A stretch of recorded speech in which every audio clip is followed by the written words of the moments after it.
whenever we blame outside factors for things that go wrong, we immediately forget that there are things we can evaluate in ourselves to say, okay, well, even if this is the case, even if this was just a terrible prospect, are there things that I could have done better and differently in this circumstance to create a better outcome? And almost inevitably, the answer is going to be yes. But in order for that to happen, we have to consider it and we have to think, is this actually what I want to do? And if you do that, you're just going to feel better about yourself. You're going to feel better about your situation because you're allowing yourself some level of control in the situation rather than simply delegating the failure to outside factors and assume you're a victim and there's nothing you can do about it.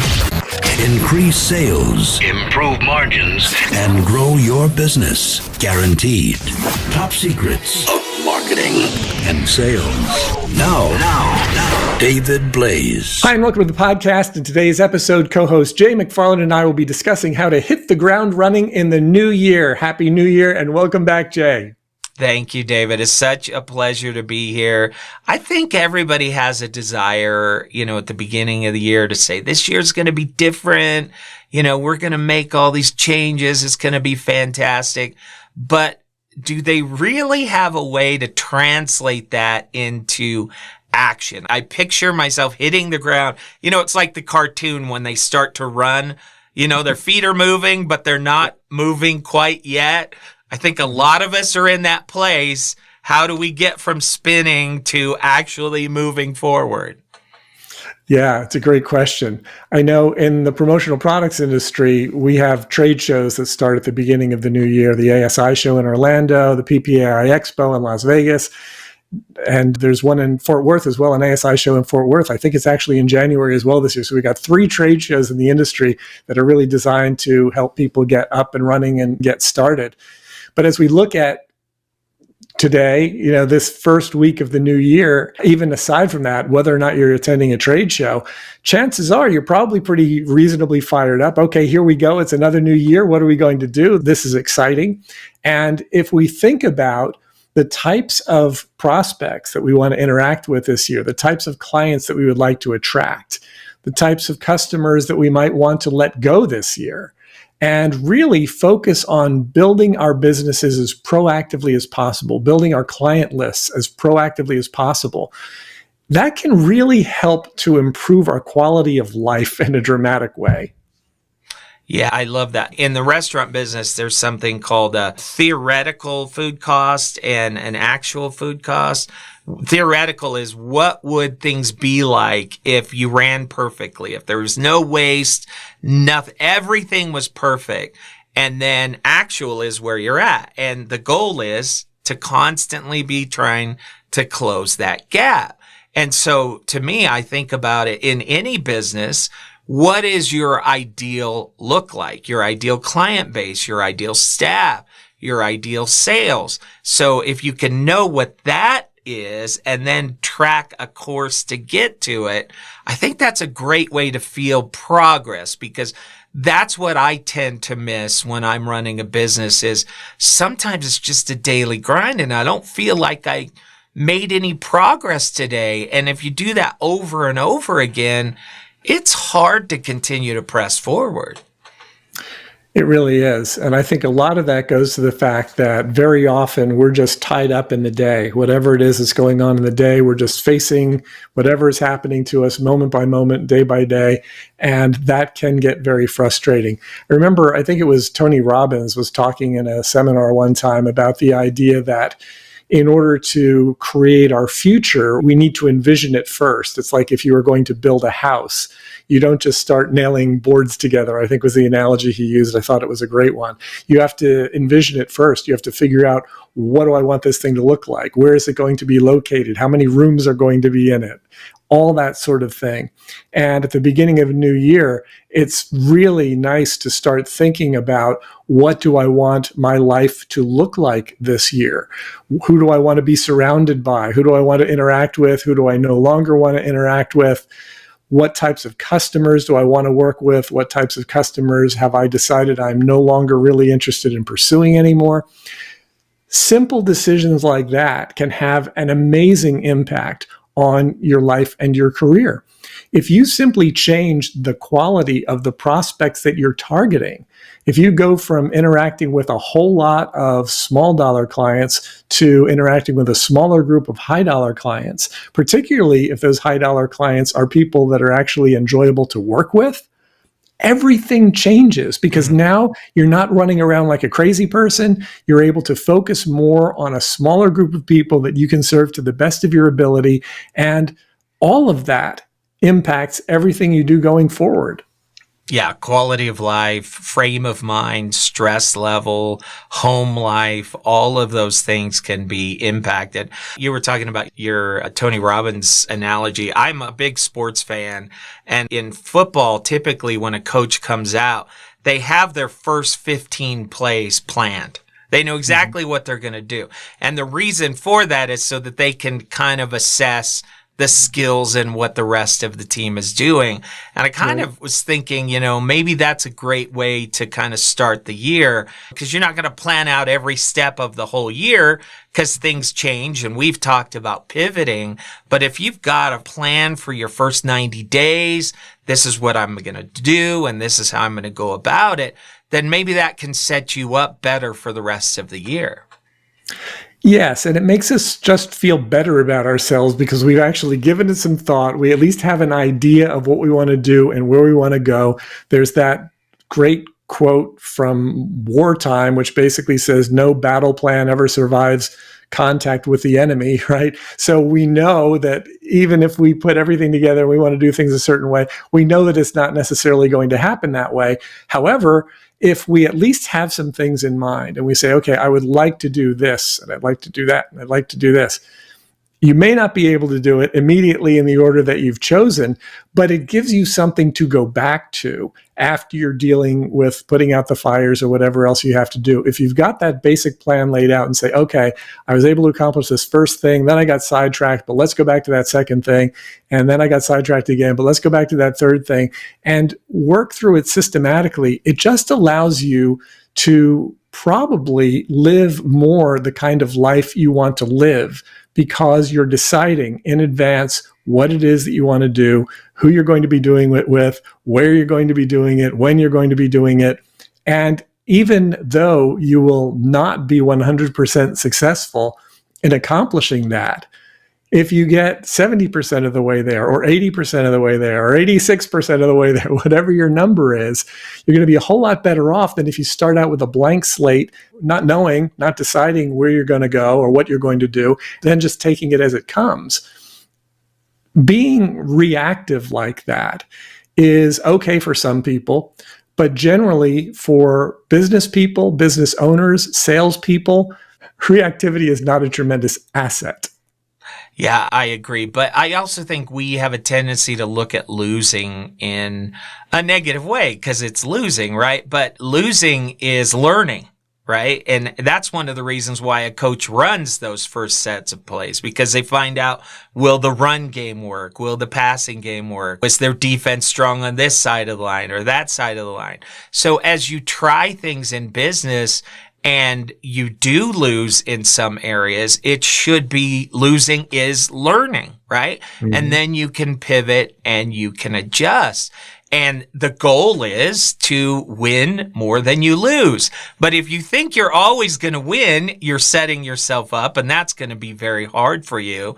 Or if you only focus on the losses and not learn to grow from them, that's also going to be difficult. So learning from losing, I think, is such an important part of starting a new year.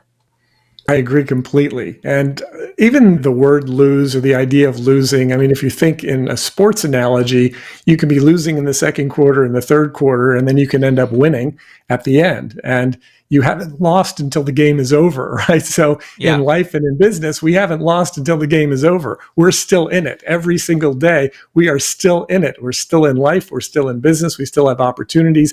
So it's difficult to even say, I've lost, because if you're still breathing, the game is still going and you haven't lost. You may feel like you're behind. You may feel like you need to change the plays, but you haven't lost yet, right? Yeah, you haven't lost yet. And one of the other things that I find to be valuable, maybe especially at the beginning of the new year, is to challenge some of the assumptions that kind of creep around your business. Like I've been somewhere and I'll say, what about this? And they'll say, oh, we've tried that. That doesn't work, right? You've heard that how many times, right? And then I'm like, well, times have changed. Things are different. Maybe we can tweak it a little bit.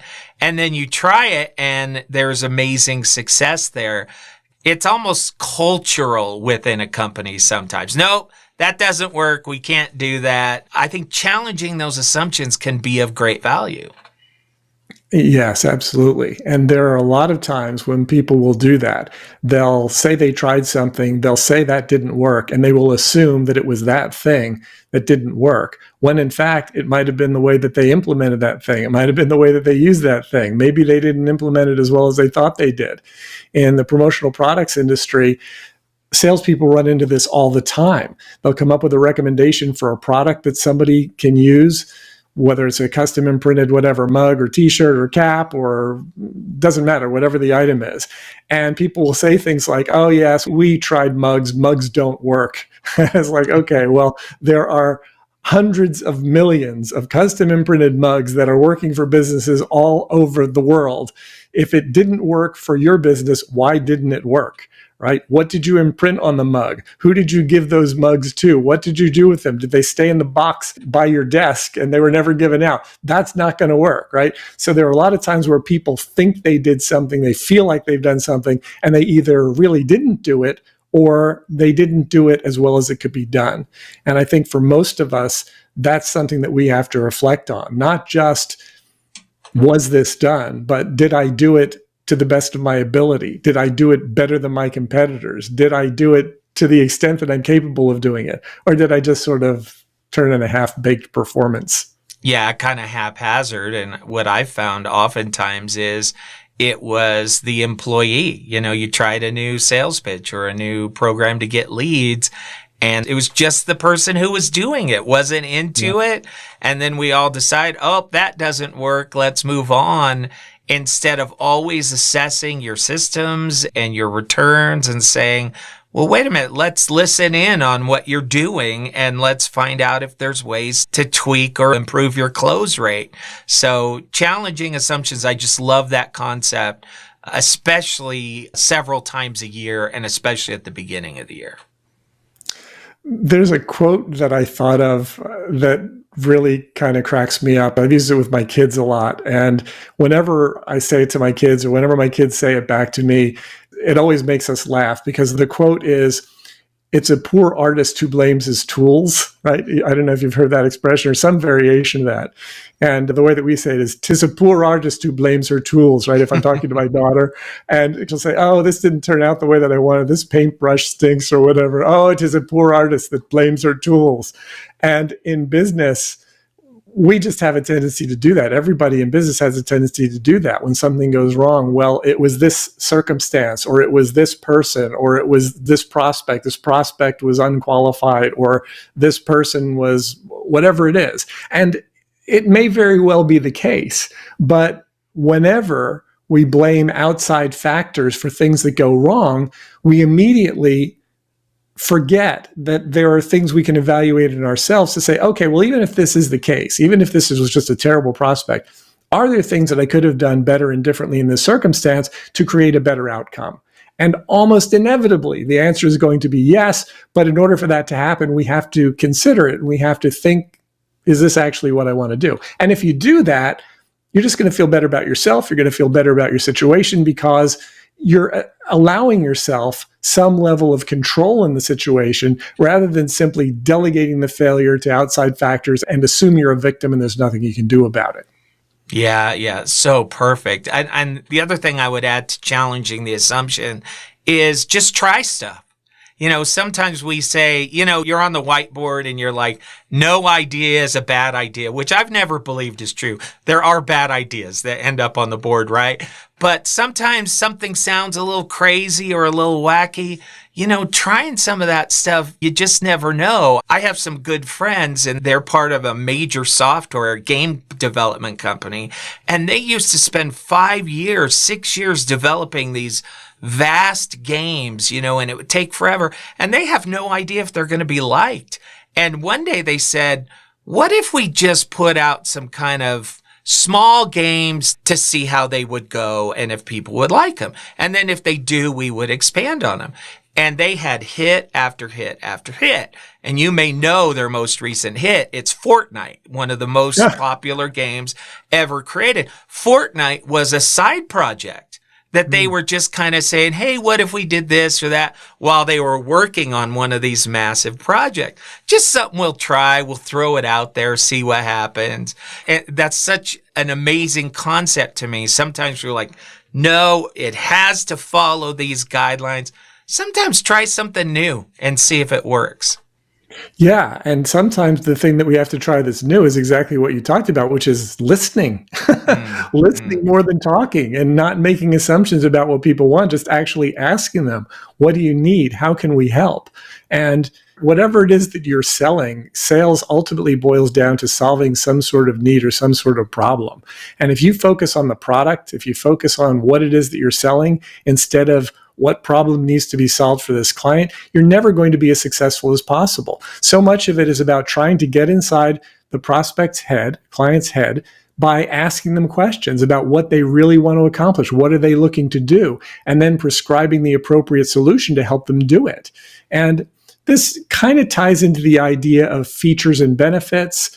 And I was having a conversation with someone about this the other day, where back in the 50s and 60s and 70s, where features and benefits were considered premium, amazing ideas in selling, a lot of years have passed since then. And people have gotten more sophisticated, their needs have changed and developed and evolved. And so the way that I view it now is that you start out with features and benefits, and that's going to be somewhat helpful. But then you need to start getting into the emotions and the experiences, talking to them about what's it going to be like to have this result, or what's it going to be like to have this product and the result that this product is going to create for you. That's the emotions. It's going to feel great to be able to go out and attract more clients with this promotion that we're going to put together for you. So you can really tie in not just the features, not just the benefits, but the emotions, the experience of what it's going to be like to do that. And ultimately, what is the transformation? What are we going to do to transform what they're doing so that when they buy whatever it is that we're selling, they're going to experience something completely different and better than what they experienced before? Yeah, so true. I was thinking about the end of the year, and my inbox was inundated with surveys from companies saying, how did we do? And I was like, oh my goodness, not another one. As a consumer, I'm like, really another one? But when you think about what the businesses are trying to do, is they're making a genuine effort to try and understand their customer experience and how they can improve. And so as much as I don't like those forms, I do appreciate what they're trying to do. And you can do that. If you're a smaller organization, you just make a phone call and say, hey, how are we doing? Are we meeting your needs? What else can we do for you? I just want to see if you're getting, good service from your account executive, those types of things. But making an honest effort to find out, because oftentimes our perception of the product we're delivering is very different than what the customer is experiencing. Yeah, exactly. And when you have companies like Amazon, for example, who will send out an email after every delivery, how was it? Was it great? Was it not great? It's like, oh boy, again? Like I have to do this again? But for most businesses, you're not doing it every time. You're not doing it every order. So if you do it once or twice a year, it's not going to be as dreaded as the type of experience that you're talking about. And another thing that you can do when you are a small business is you can basically send out a 1 or 2 sentence open-ended question kind of email. So it doesn't come across like a survey. But if I just sent you an email and said, hey, Jay, how did we do for you last year? Hit reply and let me know. Thanks, David Blaise, right? You'll reply to it or you won't. Some percentage of the people will reply to it, but the ones who reply are going to just tell you what they thought, whether it was positive or negative. And it's very non-threatening. They don't even view it as a survey because it just comes across as a very informal communication between two people who happen to have been working together. Yeah, I love this suggestion that you just made. Just a letter. The more it looks like a form letter, the more it looks like something that everybody received, the less likely I am to respond to it. But if it looks like a personal note, hey, just checking in, I am much more likely to respond. Such great feedback, David. So how do people find out more? Well, you can go to topsecrets.com/call, schedule a call with myself or my team, and we can see what you're dealing with, see if we can help you through it. As we begin this new year, it's just such a great time to be able to focus in on where we want to be, where we want to go, what we want to do. It's an exciting time to be alive, right? Every day is an exciting day when you're focused on the right things and interacting with the right people. And so that's another thing. If you have been watching this podcast, listening to this podcast for any length of time, you'll know if you're the right person for this. You'll know if we're a good fit. If we're not, you'll know that. You'll listen and you go, I don't like what these guys are having to say. All right. Unsubscribe, right? But if what we're talking about makes sense for you, schedule a call. Let's have a conversation and see what happens. Yeah, I totally agree. David, thank you so much. I hope you have a great year. And for everybody who set those resolutions, you can do it. Just keep pressing forward and make it happen this year. Stick with it. Thanks, that's Jay. Right. Thank you. Increase sales, improve margins, and grow your business. Guaranteed. Top Secrets. TopSecrets.com.